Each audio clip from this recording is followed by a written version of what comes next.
Iran के साथ जंग के बीचों बीच डोनाल्ड ट्रंप और उसकी फौज में भयंकर फूट पड़ गई है। ईरान की तगड़ी मार से बिलबिलाए ट्रंप अब अपनी नाकामी का ठीकरा अपनी फौज पर फोड़ रहा है और एक एक करके अमेरिकी फौज के कई बड़े अफसरान को बर्खास्त करना शुरू कर दिया है। ट्रंप के कहने पर अमेरिका के वॉर मिनिस्टर पीट हेग्सेथ ने आर्मी के चीफ ऑफ स्टाफ को कुर्सी से हटाकर घर भेज दिया और इसके अलावा 2 और बड़े आर्मी जनरल को ड्यूटी से हटा दिया। ट्रंप और पीट हेग्सेथ के इस कदम से अमेरिकन आर्मी में जबरदस्त हड़कंप मच गया है। यानी जो ट्रंप ईरान में सरकार बदलने के लिए निकला था, अब खुद उसी की सरकार में तब्दीली शुरू हो गई है। CNN की खबर के मुताबिक ईरान से जारी जंग के बीच अमेरिका के वॉर सेक्रेटरी पीट हेग्सेथ ने अमेरिकी फौज के चीफ ऑफ स्टाफ और 2 दीगर जनरलों को ओहदे से हटा दिया। पेंटागन के एक अफसर ने CNN को बताया कि हेग्सेथ ने अमेरिकी फौज के chief of staff general ready George को तुरंत रिटायर होने को कहा। मीडिया रिपोर्ट के मुताबिक चीफ ऑफ स्टाफ को हटाने के पीछे जो वजह बताई गई है वो ये कि चीफ ऑफ स्टाफ की पीट हेग्सेथ से बन नहीं रही थी।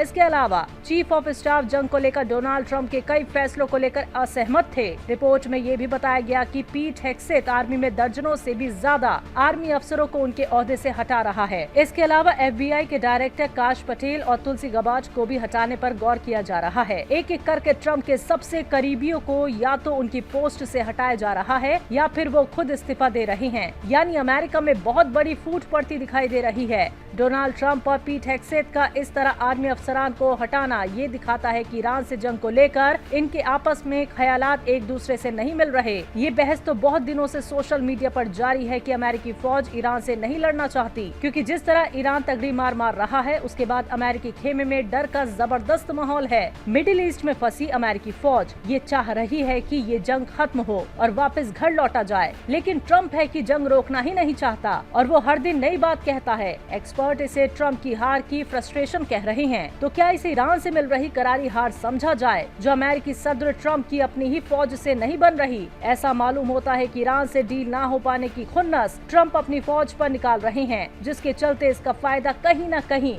ईरान की फौज को मिल रहा है। ईरान की फौज मजबूत होकर अपने हमले तेज कर रही है, जिससे अमेरिकी फौजियों को बड़ा नुकसान पहुंच रहा है। यानी इस जंग से ईरान और भी ज्यादा मजबूत हो रहा है।